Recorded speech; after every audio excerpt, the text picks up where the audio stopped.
Let us welcome everyone to the April 16, 2026 Arizona State Parks Board meeting. Mr. Vice Chair will lead us in the Pledge of Allegiance. I pledge allegiance to the flag of the United States of America and to the republic for which it stands, one nation, under God, indivisible, with liberty and justice for all. Thank you, and may we have a member roll call, please. John Sefton. Present. Dale Larson. here. Robin Sayed. Here. Terry Comfort. Here. Sarah King is absent today, so we have one. Very good, thank you. And our mission statement. As board members, we are gathered today to be the stewards and voice of the Arizona State Parks, and its mission statement to connect people to the outdoors and history of Arizona to build a lifetime of memories. Before we get into our agenda items, I'd like to welcome and introduce our county manager and county commissioner Davis. Gentlemen, thank you for joining us. Good morning. So, good morning, everyone. So, I just want to welcome the Arizona Parks and the board. We're looking forward to learn from this meeting. Also, Shannon is here. And even though that this is not my district from District 1, I'm very happy to be here with all of you. Thank you. Thank you. So first agenda item D, consideration of action to approve minutes of the March 19, 2026 board meeting. Do I have any discussion or a motion? Mr. Chairman, I'll move to approve the meeting minutes from March 19, 2026 as presented. Thank you, sir. I have a motion, and do I have a second? Gary Colbert will second. Thank you, Terry. With that, we'll vote. All in favor, say aye. Aye. Any opposed? Motion passes. Thank you. Item 2, the legislative update. Presenter Brittany Hudson. Brittany, there's a legislative action being done. Yes. Can you all hear me?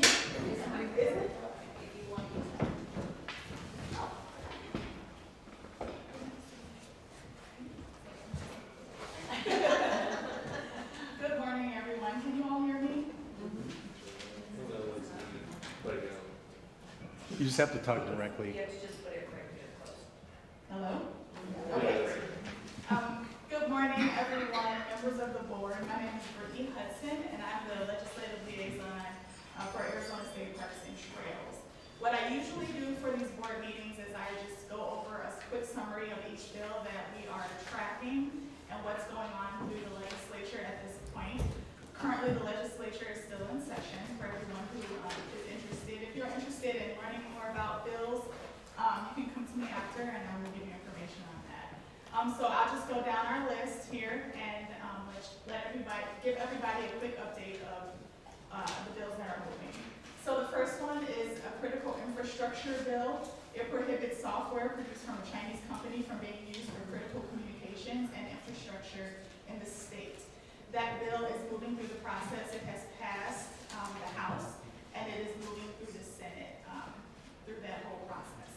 So there are a few more updates than the last board meeting, so I just want to make sure I hit everything. The big one that we're looking at is House Bill 2165. It's a veteran state park fees exemption bill.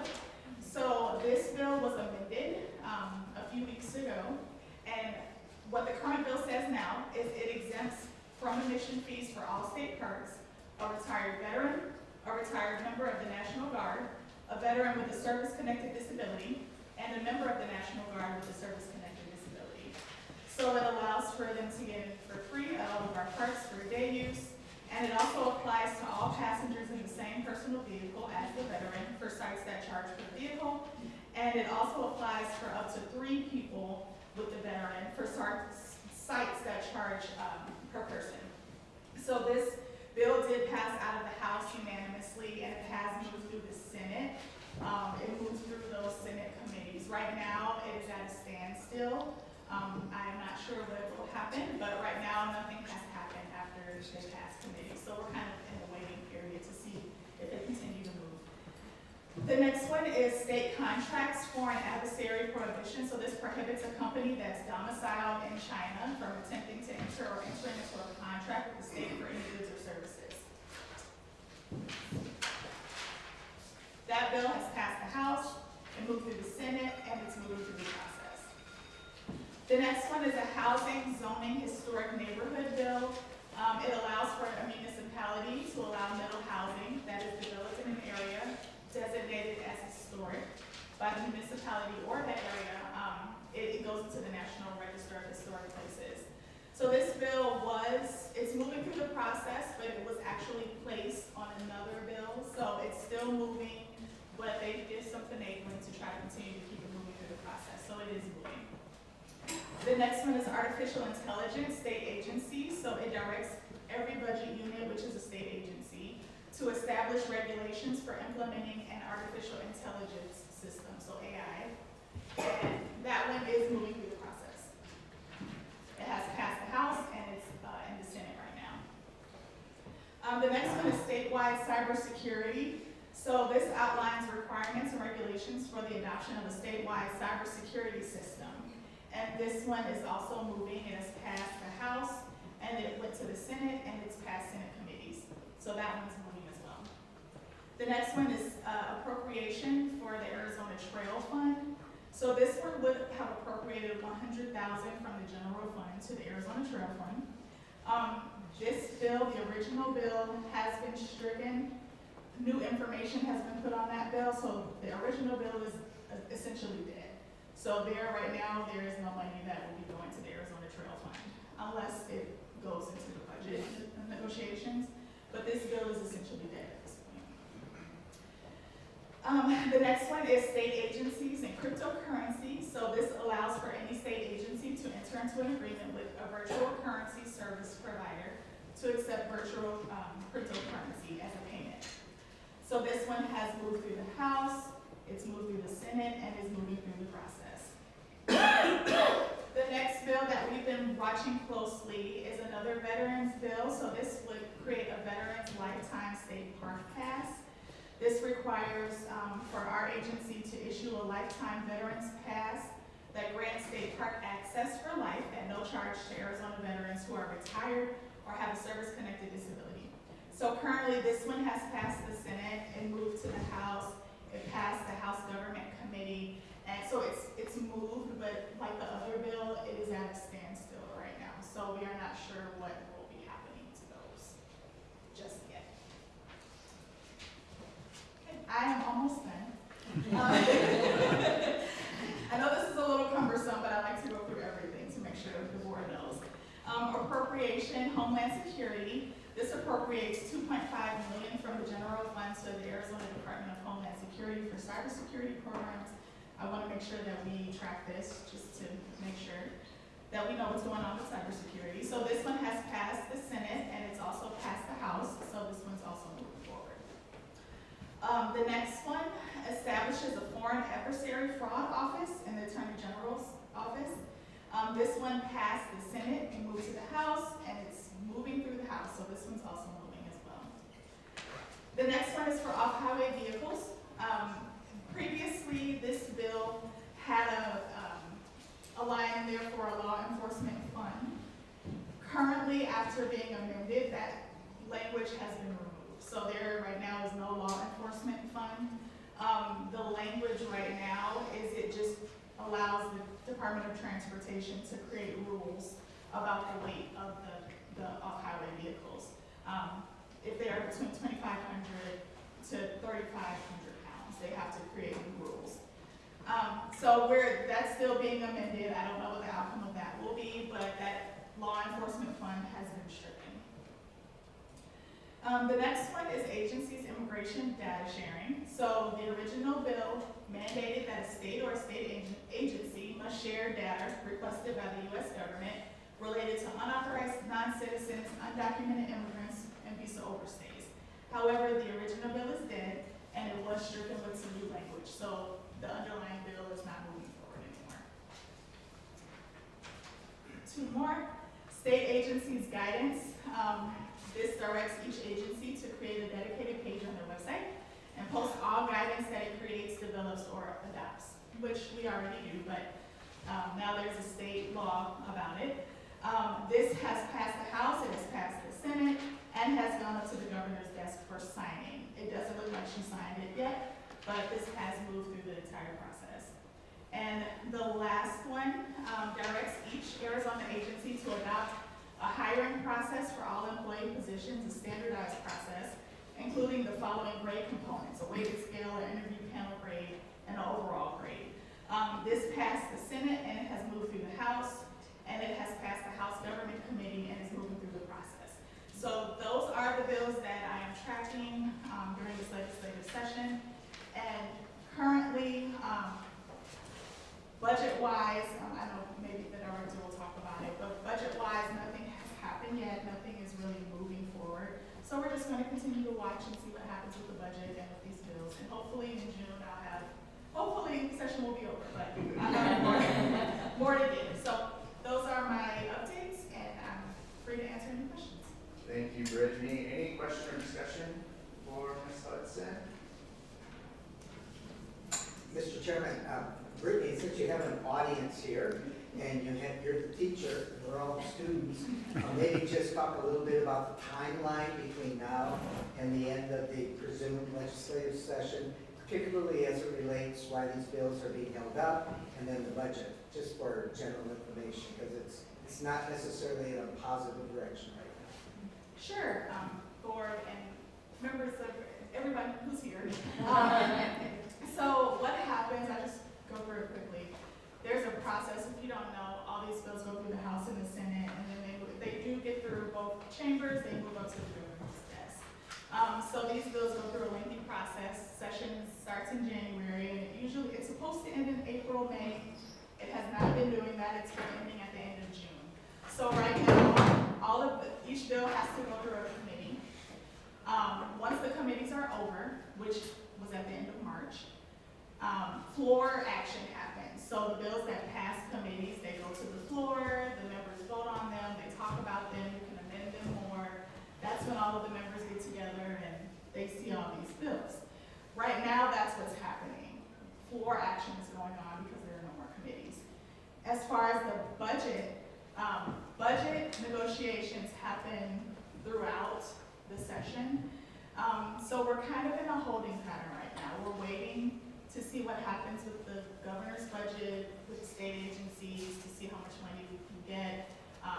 And it's just negotiations between the governor's office, between the members of the legislature, and we're just kind of waiting right now. There's still time for some of these bills to get amended, to be voted on while we're in that holding pattern.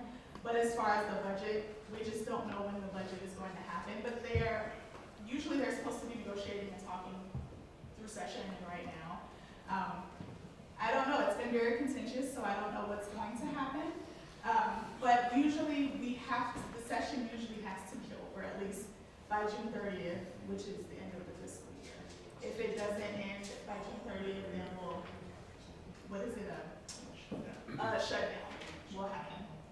So since I've been here, we've gotten through June 30th, it's been right at the end, and session has been over, and the budget has happened. But we just don't know. It really just depends on the governor's office and the legislature and what they come up with. So right now, bills are still moving on the floor, but we're just kind of in a holding pattern to see what the budget looks like right now. And I'm usually not in those budget conversations. And Mr. Chairman, just for a point of information, Brittany discussed, I don't know how many bills, a dozen or so during this. At the beginning of the session, there were 2,000 bills submitted to the state legislature, and so it's been dwindling down now to this handful that affects it. So her job is incredible in being able to try to profile all of these. So I just thought for the benefit of our information, thank you. Well, thank you. Yes, we do. And if you do, like I said, if you have questions on kind of how it works, or if you want to go down there and when committees start back up next session and kind of figure out how to go to committee or what's your opinion, let me know, and I can help you with that. Very good. Thank you.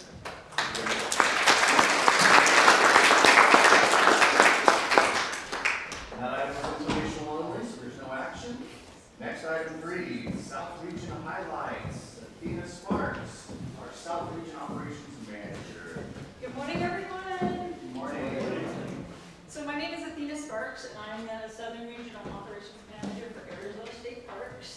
there are 3 of us. There's one in the north, and one on the west coast, and myself, and we manage the parks that are in our region.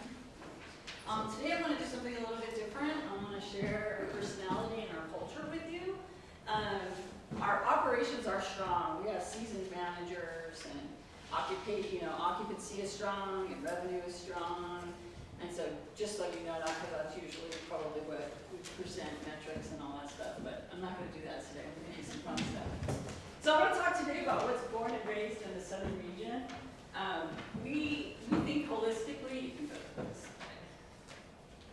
We think holistically, and any initiatives that we start, we really try to think holistically about the agency and how can that program or the initiative that we're thinking of scale up, be modeled in other regions. And we do it with pride, but not ownership. We really think about developing these things so that they can move park to park or region to region or for the agency as a whole.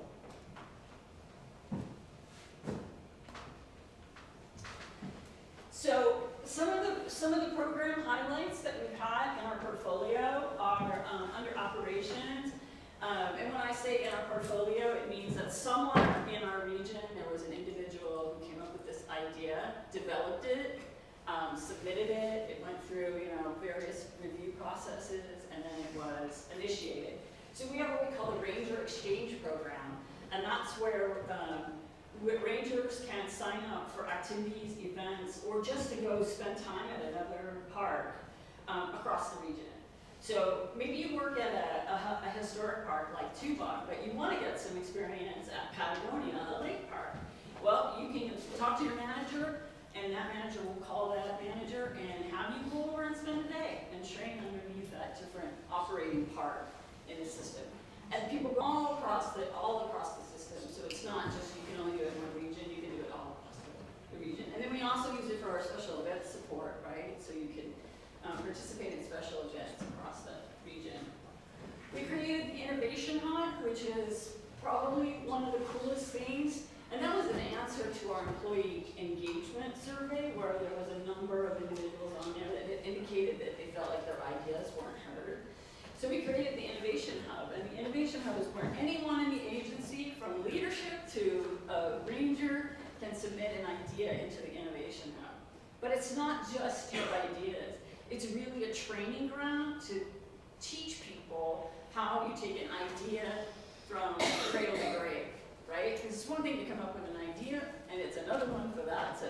And so we take them through, we hook them up with the correct people in the agency, the department that their idea is relative to, and we work them through that gauntlet, and we've had some incredible successes. One that I will tell you about is the revenue roundup.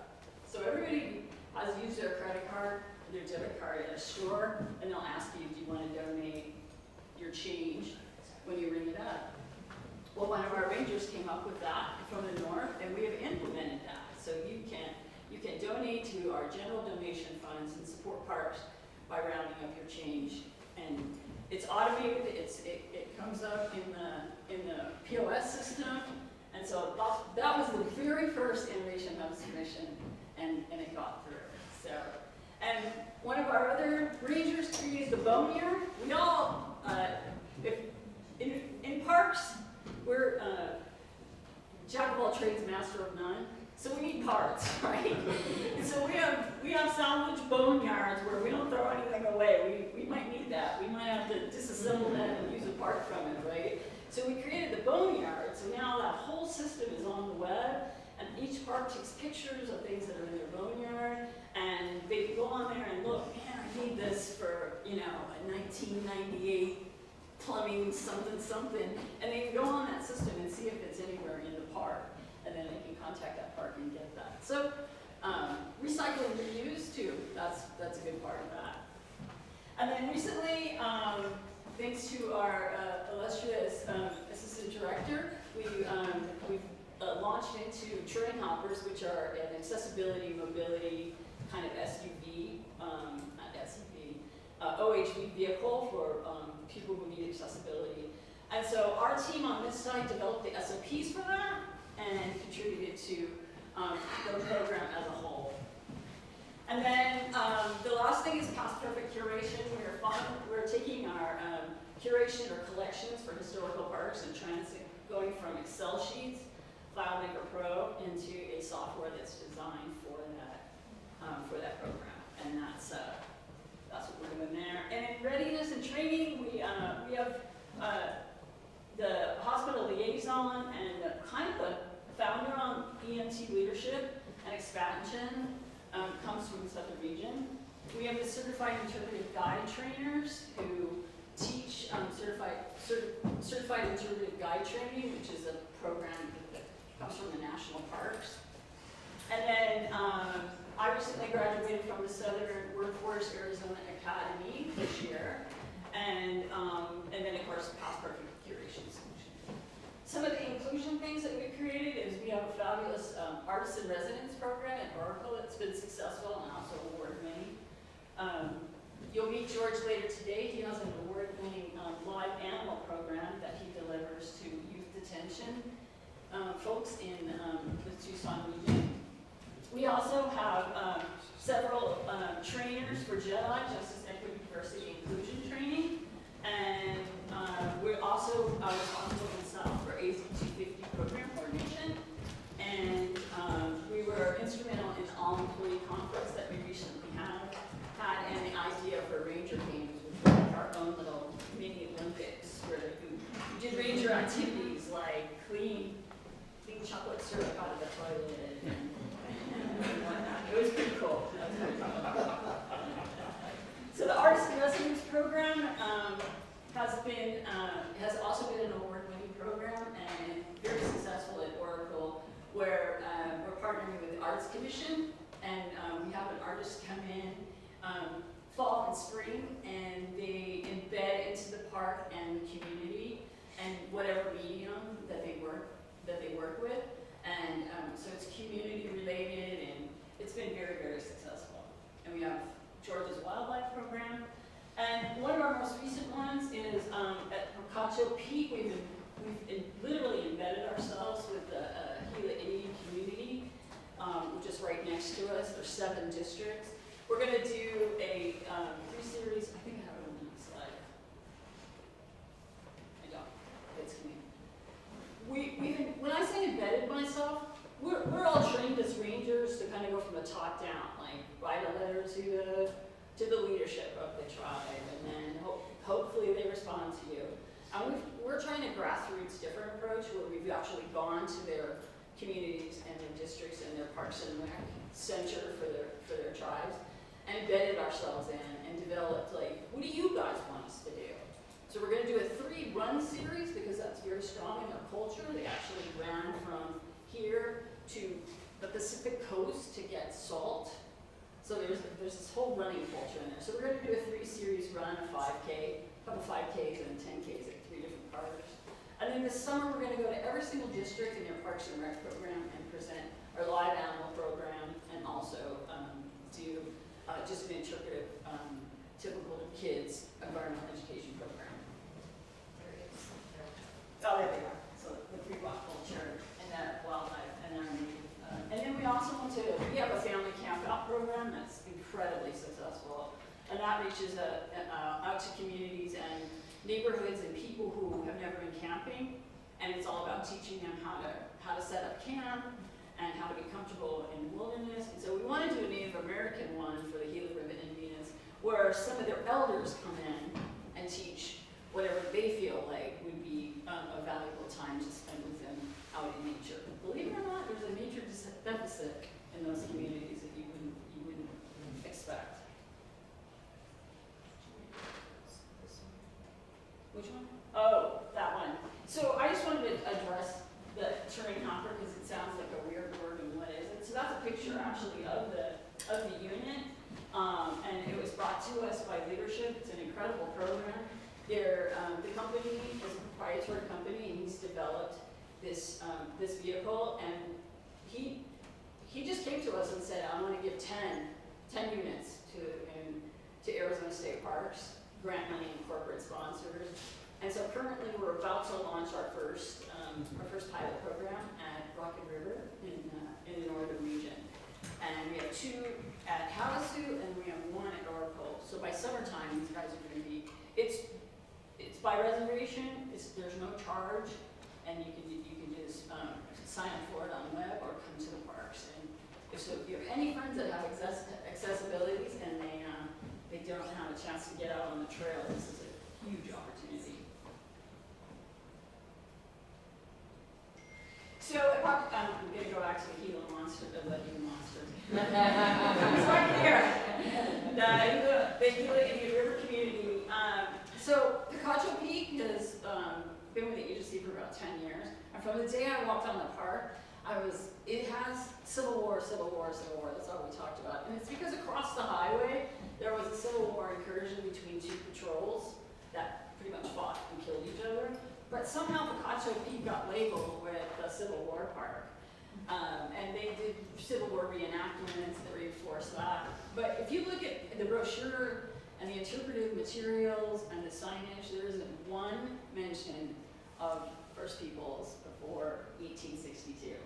So that is why this relationship that we're developing with the Gila Indian River community right next to us and the associated tribes is so important. So we're gonna balance that story out, lower the temperature on the Civil War and raise the temperature on the First Peoples story. So we're really excited about that.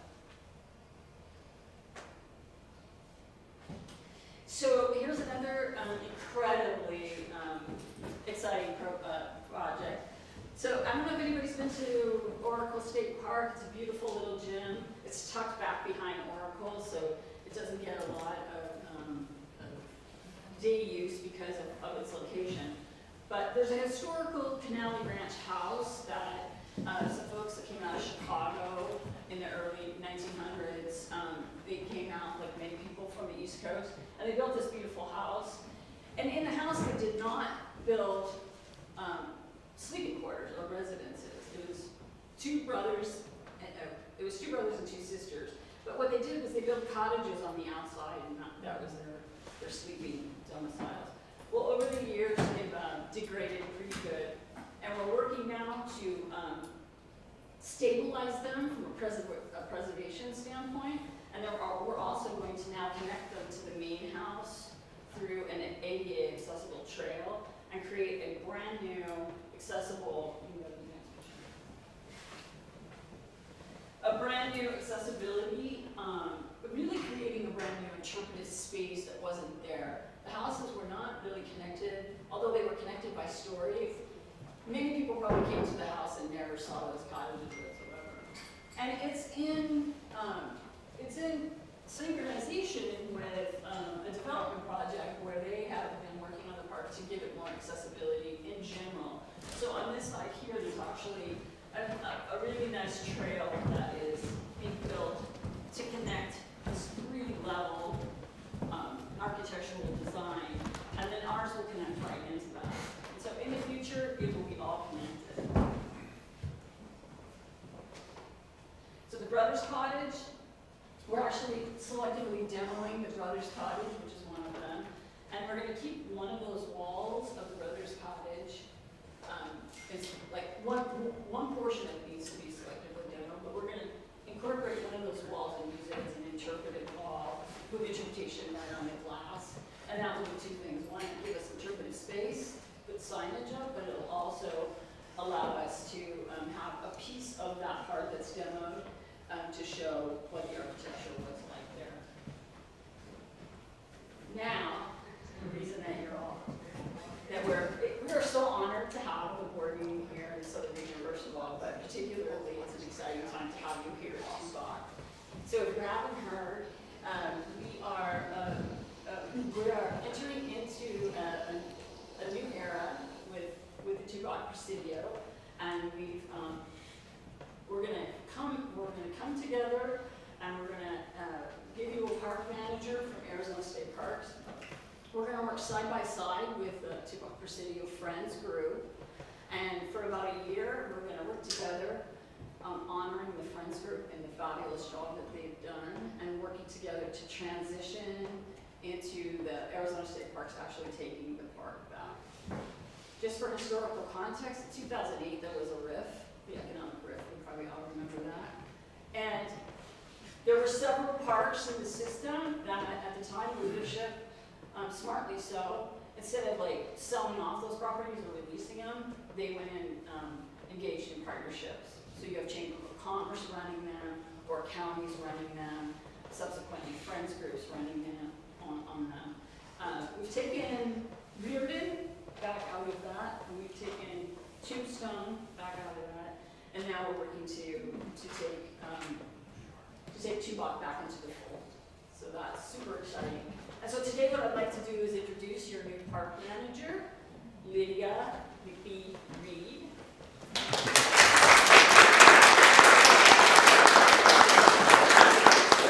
So you'll see a lot of us around.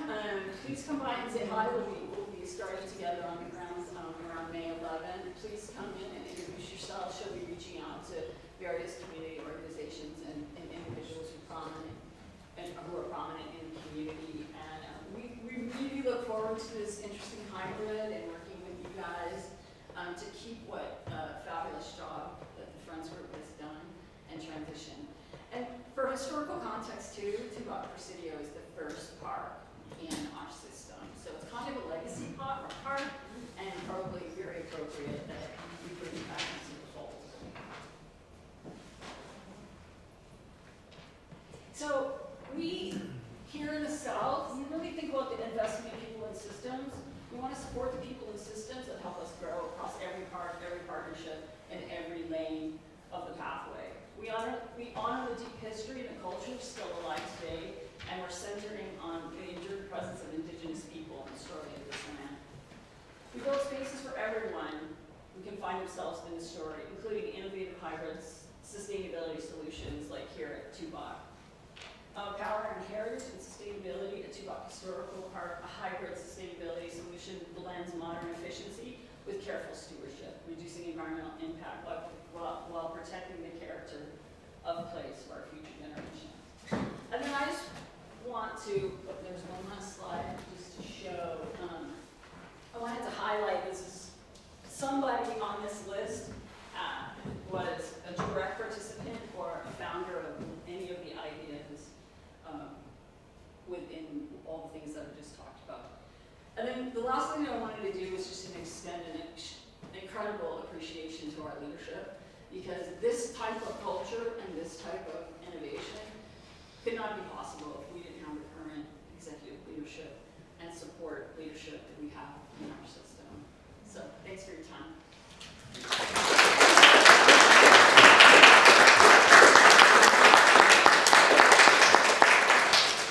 Wow, thank you. Such a brief, I know it's just a snapshot. Oh, there's so many all little the things that go details on, like that. and you Yeah. could talk for days. It Yeah. could be a whole curriculum of a semester-long discussion here in this classroom on all of the different kinds of things that you do. But any questions from the board for Athena? Mr. Chairman, I can only echo what John has just said. Fantastic, the history, the living history that you're doing, the transition that we're going to be talking about here momentarily. Just a phenomenal job. Wanted to make just one quick connection to something that Brittany had talked about earlier on cybersecurity. You had mentioned the fact that so much of the fee collection, the reservations are all automated now. So the notion of not having good cybersecurity in place, this department is not tax supported.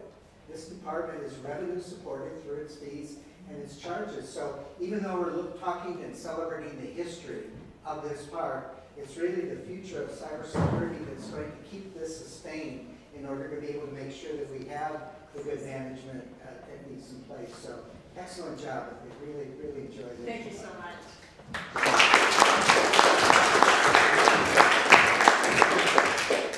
All right, so moving along on the agenda, our next item is number 4, the Tubac Presidio Historical State Park History and Future Management. Presenters Mary Dahl and Paul Walsh.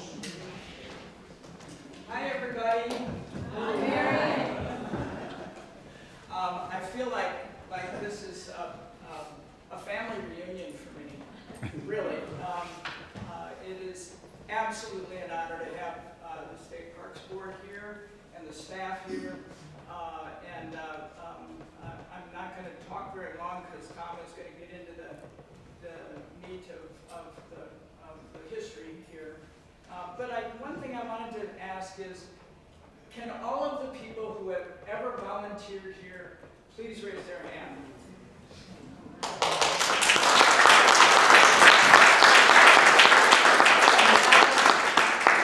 Can the members of the Friends of the Tubac Presidio Museum please raise your hand? Board members.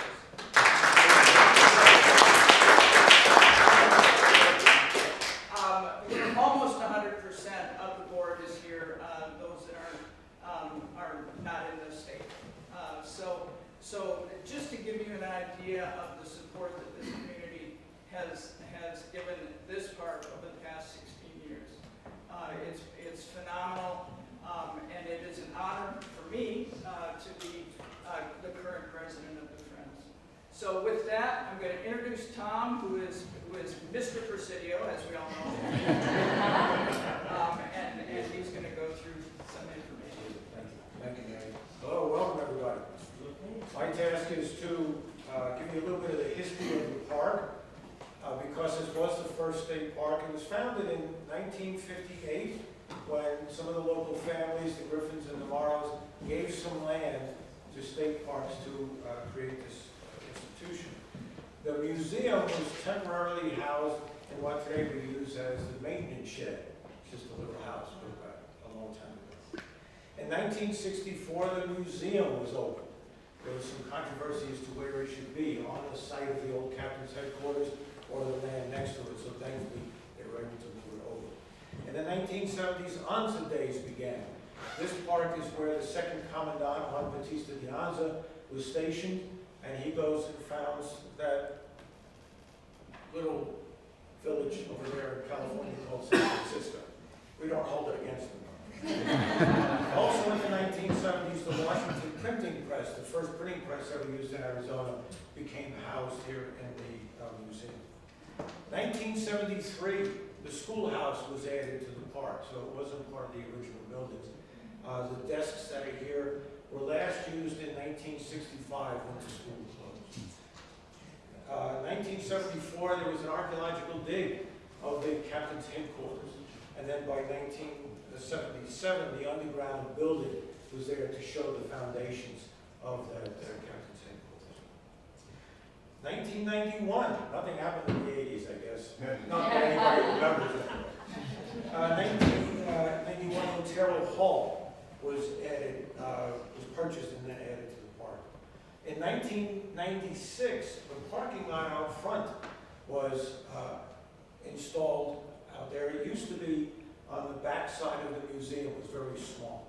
So now we have a nice parking lot out there.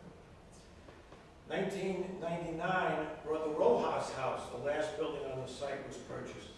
And it needed a lot of work, so it actually wasn't open to the public until 2006. But also in 1999, the restrooms were added to Otero Hall. Before that, there was a small restroom building out in the old museum area. In 2010, due to some budget cuts, Arizona State Parks was forced to close several of the parks, and local communities worked together to operate the parks.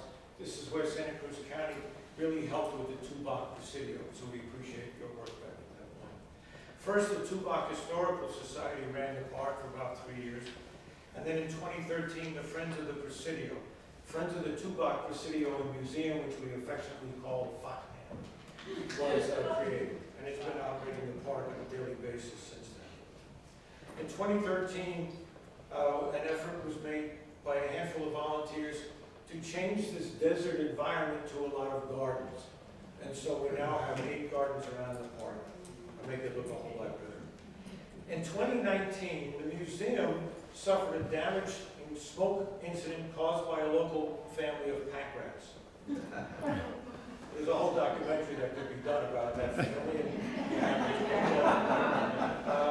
So the museum was closed for 8 months, and state parks spent a considerable amount of money and time to rehabilitate the interior of the building. Today we have visitors that express delight at how much there is to learn about the history of the southwest of the park, at the park. We recently won a National History Award for one of our exhibits, The World on Your Table. And next week, we will receive Museum Association of Arizona Community Support Award, which is given annually to an organization whose activities have eminently enhanced the standing or image of Arizona's museums and have otherwise contributed to the growth. So that's also. It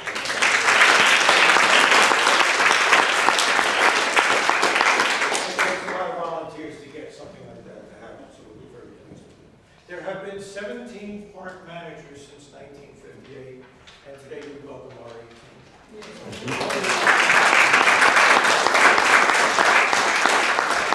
One of the things that we were able to do a couple of years ago was create Toolbox Glory. It's an administrative history of the park. Much of the administration here has it. I didn't know all of you were coming today, but I do have some more in the back for those of you who would like an additional comments. I gave it to the legal folks just to see if there's any. Thank you. Any questions for us? Tom, wonderful, thank you very much. And from the board, any questions for Tom? Mr. Chairman, just a comment that reinforced what you said and also what Tina said before. For those of us who have been here in Arizona for quite a while, that period from 2008 to 2010 is a real dark mark in terms of public support for our parks, whether it's stateside, the county side, or even the local municipality side. And the fact that your community rose up to be able to take this facility, this property, and keep it on life support during that period of time. And even though we're talking close to 20 years from that point of view, that this transition is going to take place, without you having that life support, we wouldn't be here today to be able to say that finally there is that support again from the public sector, from the state, to be able to do it. So to all of you that have been a part of this more current history, just fabulous environmental conservationist, preservationist work that needs to be on the front page of just about any magazine dealing with nature and conservancy. So congratulations. Thank you very much.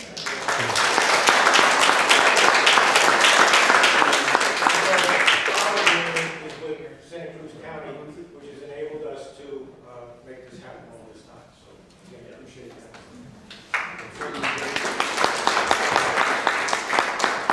Great example of contribution, commitment, just the visual appearance is amazing. So can't say much better than what Mr. Larson just did, but thank you all very, very much.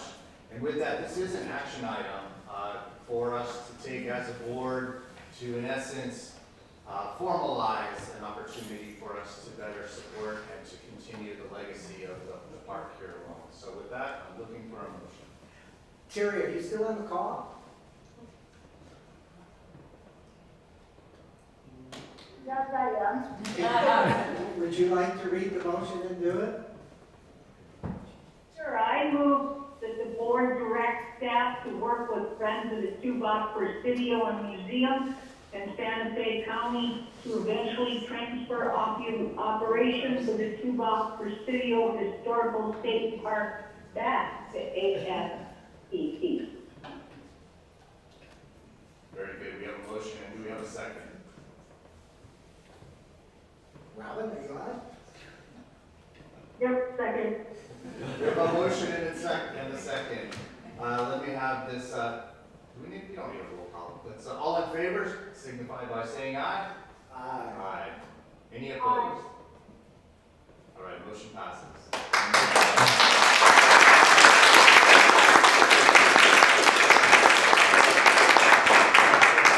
We have slithering number 5 on the agenda item. That is our Reptiles on the Road program. Jordan Graham, our assistant park manager in Catalina, is going to lead this one.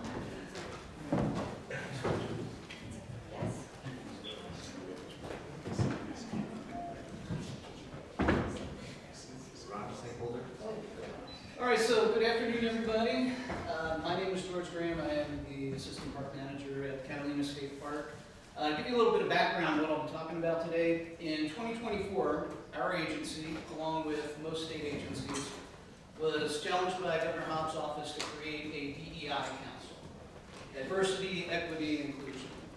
Now, that's a a real hot button topic across the country. There's a lot of controversy. There's some very strong feelings both for and against DEI initiatives. But there was nothing controversial about the goal that we set for our council, which was very simply to ensure that all Arizonans have access to the state park experience. And we, as an agency, already had a great head start on that. We had already partnered with a company called Black Folks Camp 2, which taught us the very real concerns and trepidations that some members of communities of color have that prevent them from wanting to come out to our parks. We had our family camp out program where we work with families that won't come out camping because they don't know how to camp, when to camp, where to camp, what to do when they camp, and so we teach them all of that. So where I wanted to bring value to our council was to create a program for children who can't come out to our park, actually cannot come out to our park. They have specific barriers preventing it. So I developed two. One was targeted to children living in poverty, and I'll talk about that in a little bit. But the other was targeted to incarcerated children. Now, what am I talking about? Who are incarcerated children? These are teens who have made a very bad decision to commit a felony. They've been caught, they've been convicted, and they've been sentenced to serve time, and now they're locked up. And then what? We don't really think about the and then what part of it. I want you to think about 4 questions. One, once they're locked up, what happens to their education? Number 2, what happens to their development as people? Number 3, what are we doing to end this endless cycle where they're incarcerated, eventually released, reoffend, and then are reincarcerated over and over and over again? And the 4th question, what can our agency do about any of that? So those are some really big questions right there. So would you like to hear some answers? All right.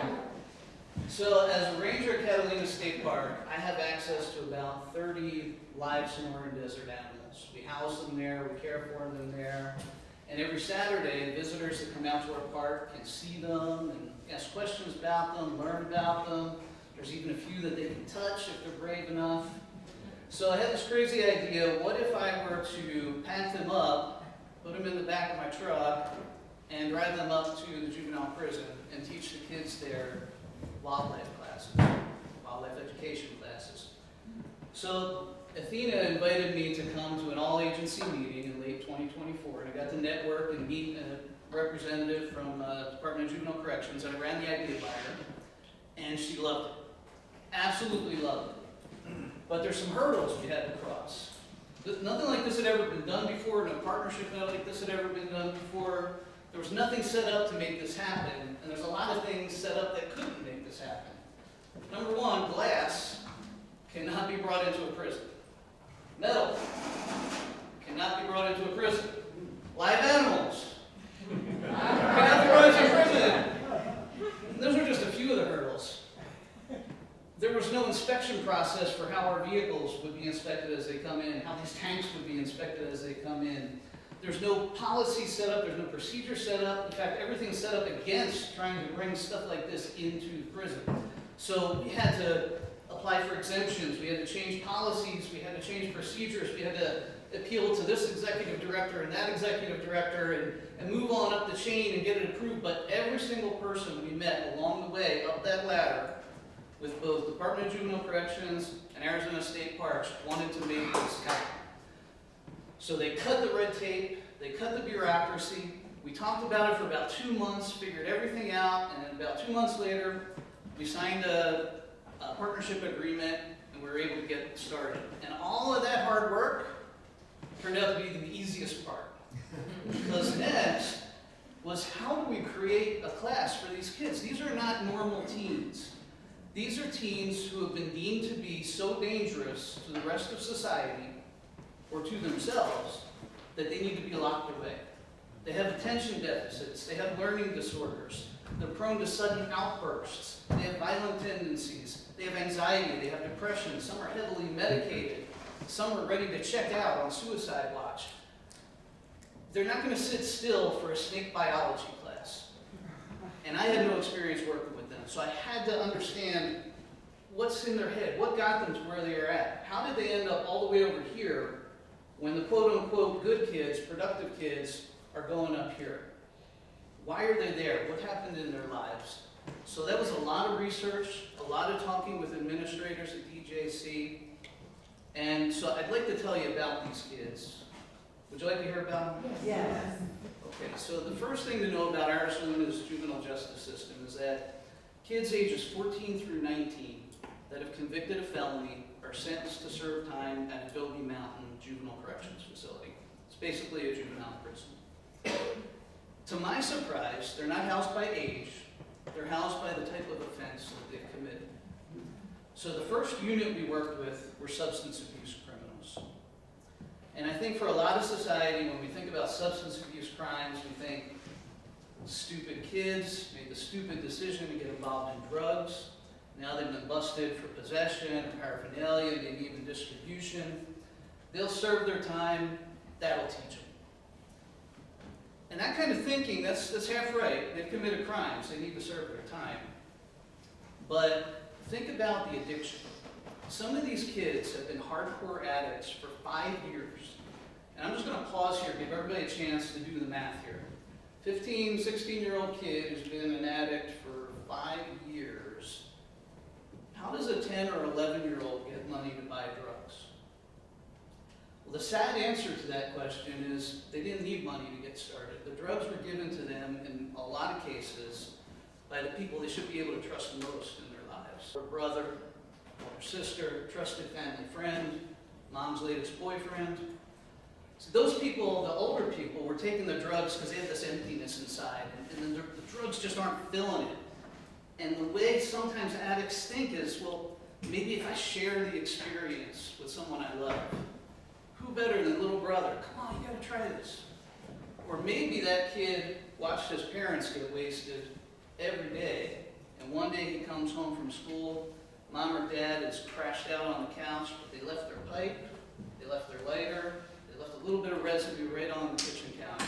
And even though mom said, baby, don't do this is not for you, mommy's sick, you see me doing this, don't you ever do this. The kid came home from school, there's no one to stop him. It's right there. It's so tempting to try. He's smart. He knows how to use it. And then that first huff, that first little puff, that first little sniff, and that brain is hooked. It's totally hooked. The week after we worked with substance abusers, we worked with sex offenders. And you think, teen sex offenders? And it's so easy to hate those kids because you know that they left behind a little boy or girl who was raped by them or molested by them or sodomized or somehow other sexually attacked by them. But then when you do the research, you learn that such a high percentage of juvenile sex offenders were they themselves raped as children, molested as children. And you think, well, then why would they do that to someone else? And there's just this crazy way that the human brain is wired where when it goes through that sort of trauma, it tries to find someone else who can relate. And if it can't, it creates another victim, because then there's someone else who can understand the pain. And there's someone else who can share the shame on that. The week after that, we worked with the Violent Crimes Unit. The week after that, we worked with Psychological High Risk Unit. And all that was just the boys. Oh yeah, there's a girls unit too. And I was warned, man, you think the boys, wait till the girls. The girls don't just like immediately react.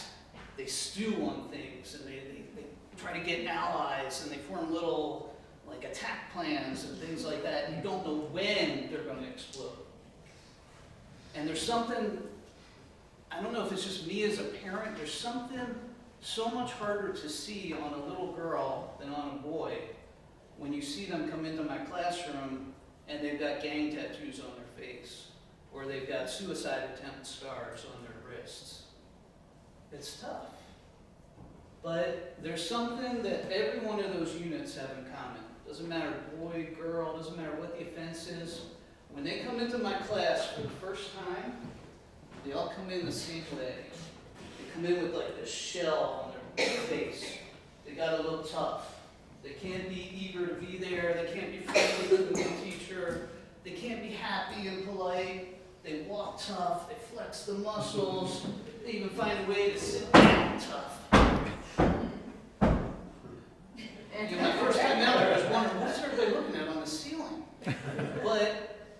giving me attention and respect would be, that's show weakness. You can't show weakness in lockup. But then a very special thing happens the first time I take out one of these animals.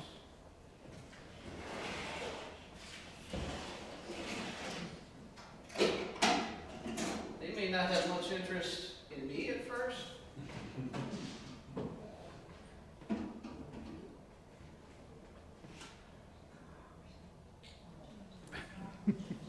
But as soon as I start walking around, and they have this snake this close to them, where they see that tarantula crawling up my arm headed toward my face, where they see these poisonous toads looking straight at them, all of a sudden their entire demeanor changes.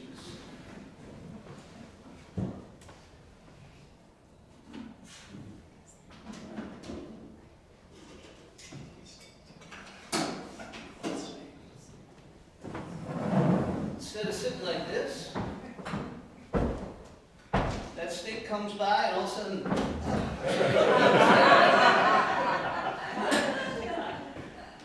but it's not just that. It's not show and tell. They're actually learning. We're not just walking around with a snake and say, hey, look, here's a snake. They're learning how these snakes live. They're learning how they protect themselves. They're learning how they hunt, how they stalk, how they reproduce, where they live, how they live. And so now, all of a sudden, I've got their respect. I've got their attention. And when you have respect and you have attention in lockup, that is so much. That's everything, man. I couldn't have done it just me. I'm a pretty boring guy. You add these to the equation, and all of a sudden I'm like the feature of the day. And you see, it's not just the body language, it's the look on the face. Like something's clicking. Maybe for the first time ever, they're having an enjoyable experience in a classroom. And for the first time in a long, long time, they're not convicts, they're not inmates, they're not criminals. You know what they are? They're students. Thank you. Yep, they're students. And even a little bit of childhood is suddenly back in their lives. So, what are we accomplishing with this? Well, there's three things to think about. What are we accomplishing for Adobe Mountain, the prison facility? They use this program as an incentive. You don't get to attend unless you don't have violations. That means you haven't been found with contraband, you haven't been fighting, you haven't been bullying, you haven't been disrespecting, spitting on male guards, you haven't been trying to grope female guards, you've been behaving yourself, okay, you can come to this class. Now, the very first unit we worked with, anybody remember what unit that was? Was it violent crime? Substance abuse, thank you.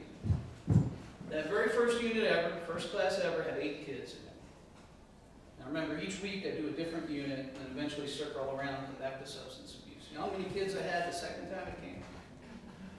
30. There's only 50 in the entire unit. We went from 8 to 30. We didn't advertise it in the prison. That was just basic word of mouth, exactly.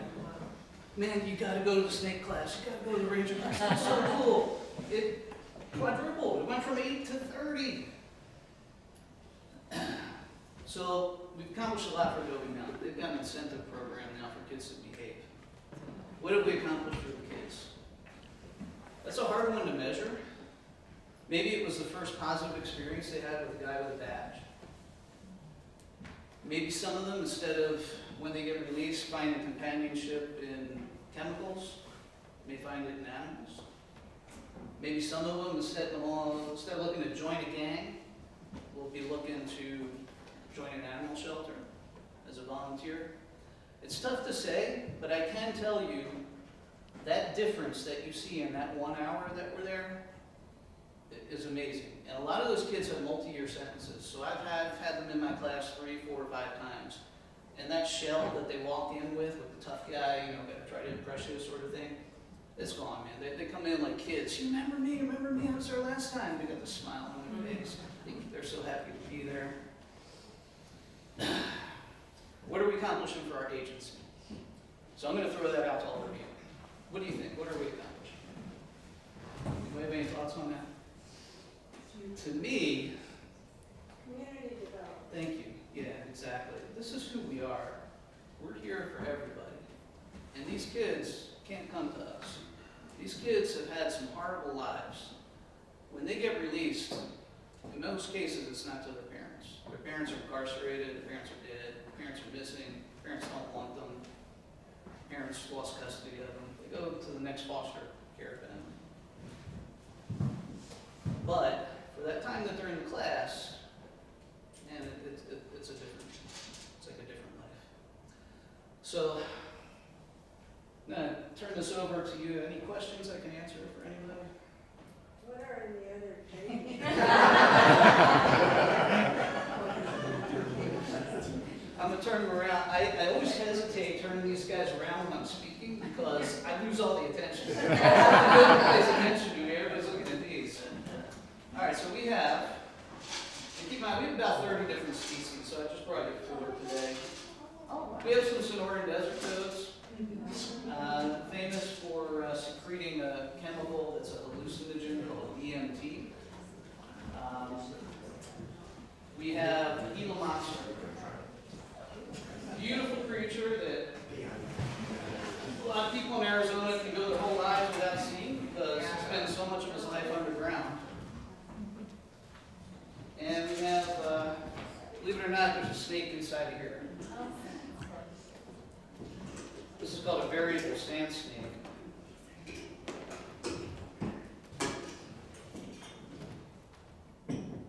These guys are ferocious, even cannibalistic.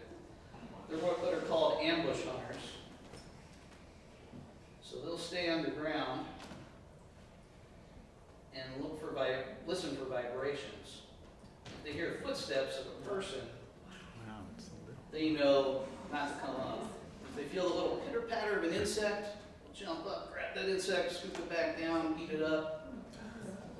They're pretty vicious. Right now he's desperately trying to give me a big bite, but he can't open his mouth big enough to do it, so I'm just fine. But you can see they can hide within seconds. But yeah, these are just an example of what we bring out. And like I said, this is not just a show the kids the animal type program. We're going to learn. When I bring out rattlesnakes, they're going to learn the difference between hemotoxins, neurotoxins, cytotoxins, myotoxins, all the different damage those different types of toxins can learn. When I bring out a non-venomous snake, they're going to learn how it protects itself, maybe through camouflage or through mimicry, that sort of thing. So it's a very special thing, and I'm very honored to be able to do it. I'm very thankful to have given the time to do it, and I'm looking forward to doing it again in the future. George, have you had the opportunity to have any of the youth that have been finished their incarceration, been able to track them, or? Yeah, I get asked that a lot, and no, I have no contact with the kids once I leave. So, yeah, it would be difficult, I think, to track the majority of them. Some of them go to foster homes, which are nowhere near the Adobe Mountain Complex. Some of them go to, back to the lifestyle that brought them there to begin with, and parents aren't necessarily able to interact. So it's tough. It would be an interesting scalability to have a program beyond that, like intern or seasonal or an opportunity to some degree. That would be the next level. Yes, Mr. Chairman, program that I'm affiliated with ASU is also Student School of Criminology and Criminal Justice. We also do a lot of work with children of incarcerated parents, especially at Florence. On it, I think here what you've grown, what you've developed, can be expanded on the survey evaluation part of it. We could certainly help expedite focus groups of these children, be able to at least get a qualitative sense of what they're going to do in learning this and then taking it on. There's a complete movement nationwide now called Nature Positivity, and it's the appreciation of what nature does. It was really born out of PTSD veterans coming back from wars, the whole nation of how nature is the great healer. Certainly was part of COVID, that nature never closed during COVID. People were out during that time. So I think what you, in your own unique, incredible response to this clientele that you're working with in terms of teams. This can grow. This can grow outside of the agency as well as internally. And I think between U of A, ASU, NAU, the community colleges, I think we can provide a supportive network for this kind of thing so that we can multiply you. I mean, your expression, your articulation, your storytelling ability is just remarkable. I mean, I can see why these kids listen to you with your props that you bring along with them. But I think this thing can really grow, and I believe that there's grant opportunities that can be provided that would really help out to expand this even more so. So, great job. Thank you. It's just a joy listening to you.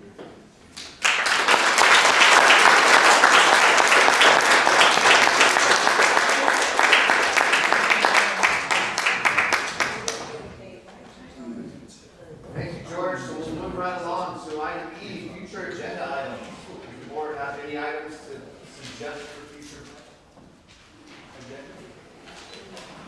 Obviously, we will meet if necessary in the June timeframe, as planned. All right, hearing none. Move on to F, the executive director's report on insurance events. Thank you, Mr. Chairman. I gave you a pretty lengthy one last month, but there's some follow-up. And It's coming up. it's asleep. It's coming.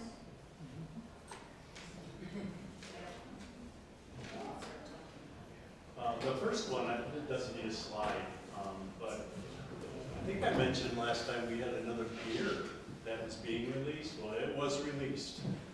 Windsor Beach Blonde. It's for Lake Havasu State Park. They released it at a shoreline cleanup that they do several times a year, I believe, on March 28th. This was a joint venture with Historic Brewing, which had our other three, and College Street Brewing, which you know if you've been in Havasu, wonderful bar and restaurant. But there it is right there.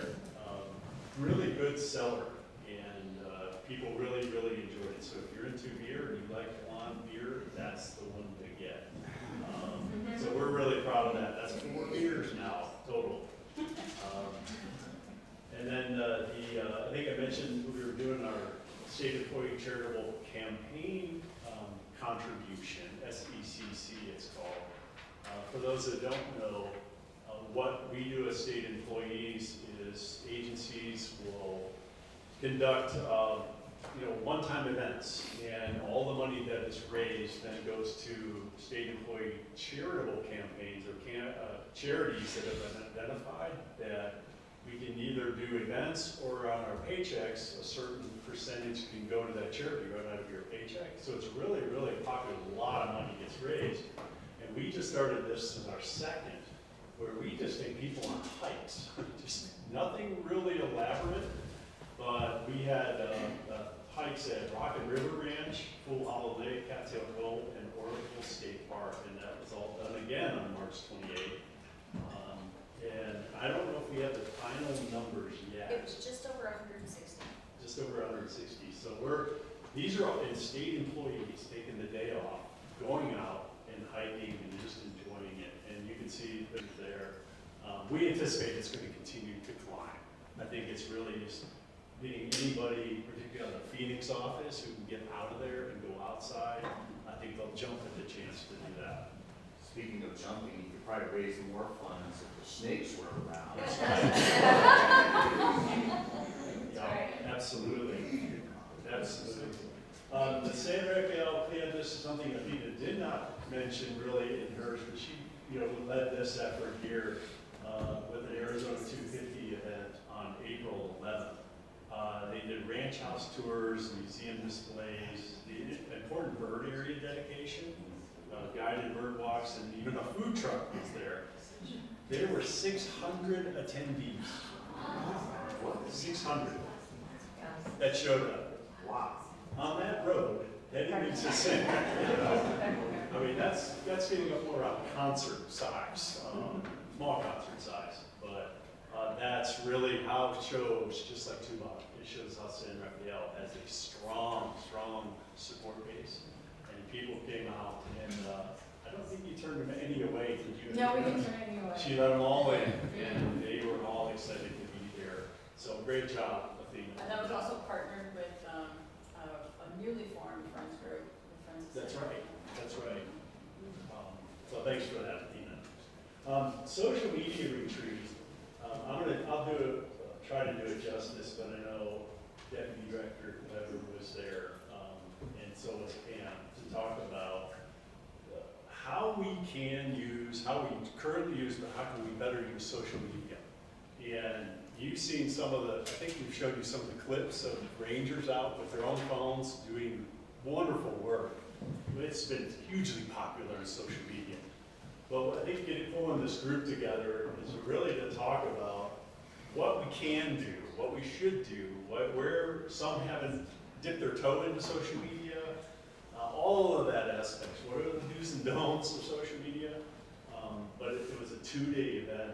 It's very well attended, and the rave reviews that came out. So it sounds like it's going to be like an annual event to show people that it's okay. Social media is it. It really is. The website is great, but that's not what we're starting to see where our folks, and not just certain generations anymore, it's across all generations who are using social media as information, how-tos, where-tos, and those kinds of things. So great to pull that together. That was led, I think, by Michelle Thompson in marketing, and her team were all there. You can see the picture of everybody who showed up.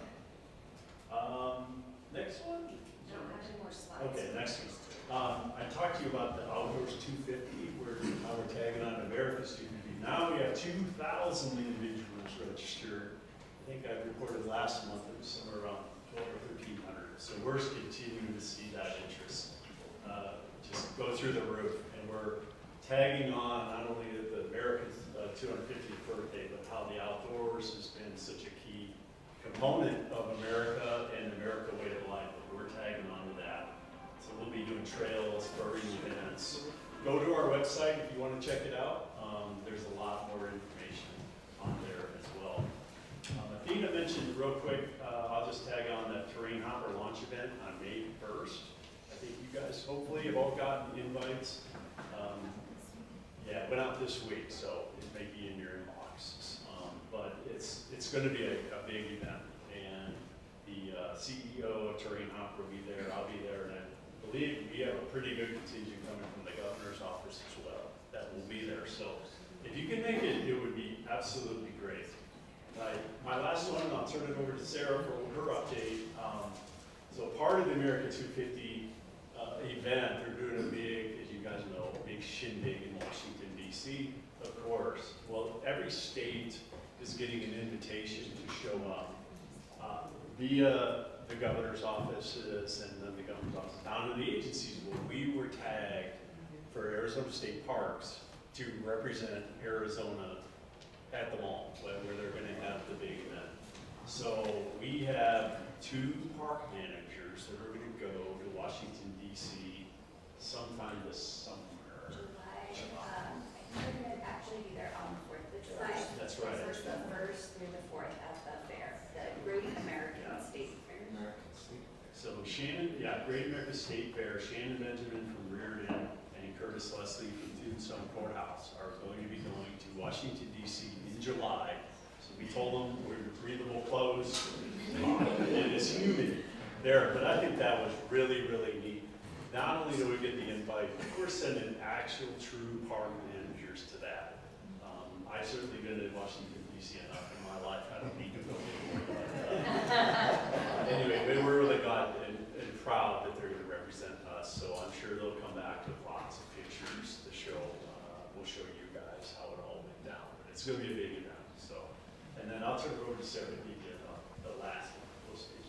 Yes, thank you. And yeah, it was, we met with the social media rangers this week. They're not paid to take that on and do that.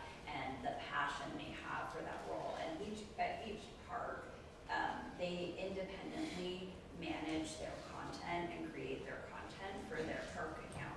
That then we coordinate together with the agency account. So that level of freedom and creative freedom and autonomy is unheard of, especially for government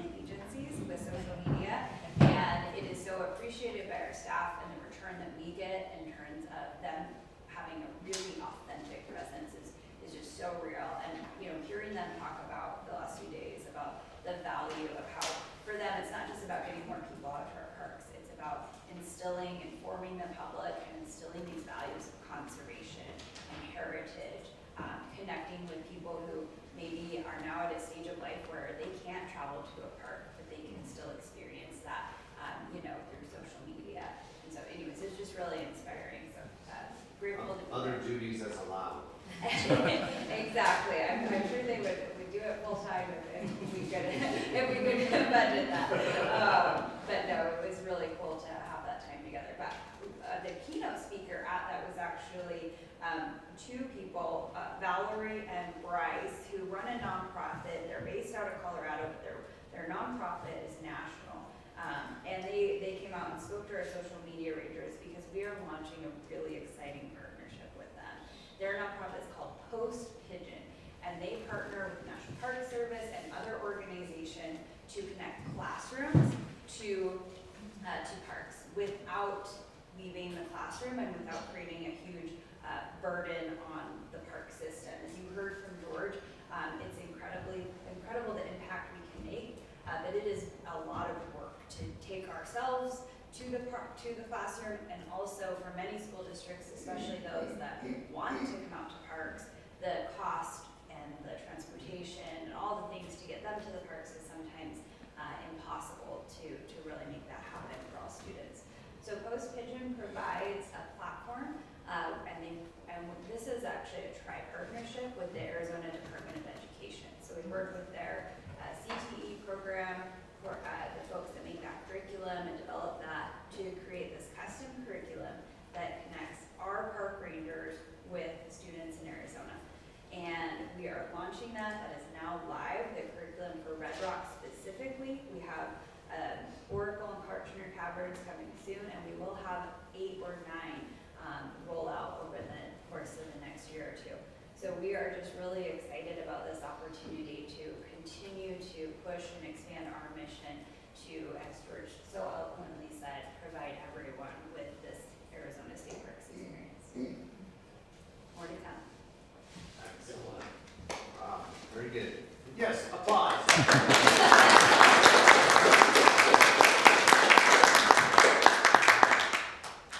All right, any questions from the board on the executive director's report? Mr. Chairman, just wanted to echo the terrain hopper issue or topic coming up. I know Todd, I met with them, we acquired one with our university. You said 10 have been donated. The value of each one exceeds $20,000. So you're looking at $200,000+ worth of accessible equipment for people that are challenged physically to be able to get through the truck. That is just remarkable. That is such a huge thing, and I'm so pleased and proud that you're doing that. $300,000 worth of equipment, and they have also offered to help with maintenance ongoing. So yeah, that was one of the best emails we got all year. And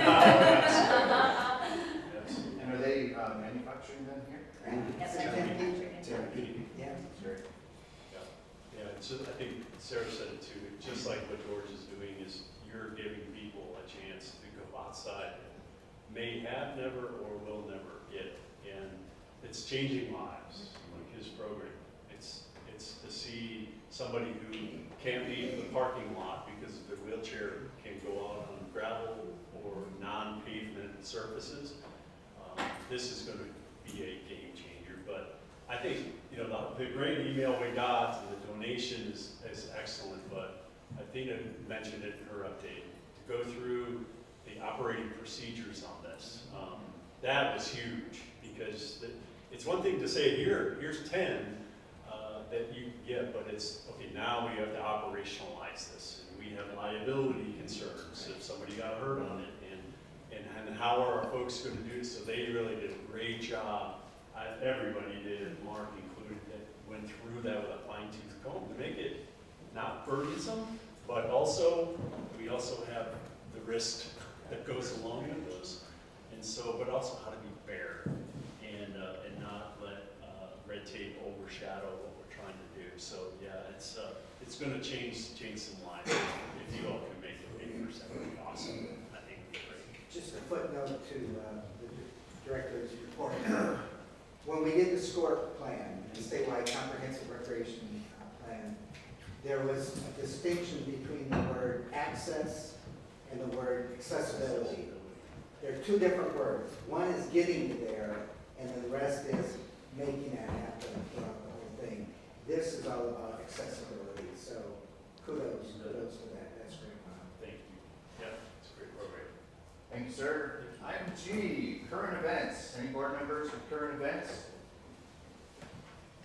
Mr. Chair, Gary Palmer, just to report, Yarnell Hill Fire Memorial Park had a great Easter service, a sunrise service event. The seating was full. It's wonderful. Thank you for sharing that. Any others? Okay, hearing none. Move to the call to the public. I don't have anything pre-planned, but does anybody want to speak at this moment? Concerning the agenda or others? Okay, hearing none. We do have, I'm sorry, we did get one. Yes, sir. Just like to ask if there is a mechanism to share innovative, successful programs like the one that George developed with other state parks. Is there a cross-fertilization thing, and have we shared this program that George developed? Yeah, Mr. Chair, I can try to address that. Yes, we do. Not only within the state of Arizona, but we're members of what we're calling the Western State Park Agencies as well. And so we get together annually, share ideas like this, and then we also have a National Association of State Park Directors is what it's called. But I bring a lot of staff with me because all these programs that we do, and there are not only within state parks or county parks or city parks, but also wildlife agencies as well. And so we kind of all share, what's working and how this is, performing and what are some hiccups. So a lot of ideas aren't, just thought of out of thin air. They could be another state, it could be another county, for example. So yeah, we engage a lot with those agencies and sharing what's working and what's not. And it really comes down to, I think, a lot of will. For us, we're not getting any revenue from it. And how important revenue for our agency is, no general fund appropriations like that. So we have to be creative, but yeah, we definitely share not only what we're doing, but how successful it has. And I think with what you heard from George, how does that not touch our hearts, And I think for state parks across the country, we're really looking at making more of an impact on just come in, pay your money, and good luck. How can we expand longer? So it's a great question. Thank you. Yeah, excellent. Do we need, for the record, do we need your name? Yeah. Roy Farrell. Roy Farrell. I'm a member of the board here. Excellent. Thanks, Roy. Thank you, sir. All right, with that, future meeting dates, we have identified June 18, September 17, and December 17. Should there be sufficient agenda items for June 18, we plan on doing that at central office. And then the other, we'll get up to Rocky River Ranch in September. It will be warm but beautiful. And with that, I do want to express again my appreciation for our representatives from Santa Cruz. And we will call this meeting adjourned.